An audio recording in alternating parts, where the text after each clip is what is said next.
saludo a estos nuevos amigos que me han llenado de intensa felicidad estos días últimos y presentes, y que en el futuro muy cercano van a llenarme todavía más con esta exposición tan grata, que creo que va a ser un gran éxito para el público y que les va a gustar bastante, creo que sí.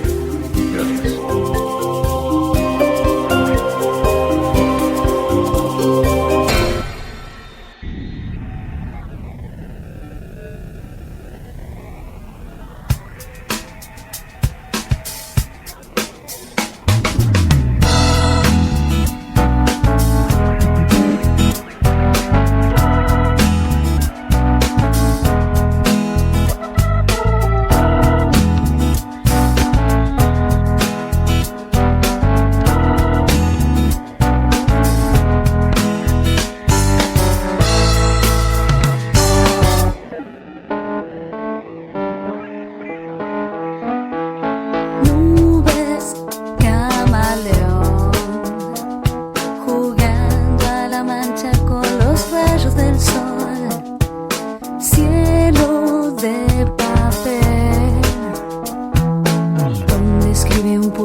Caprichos del color,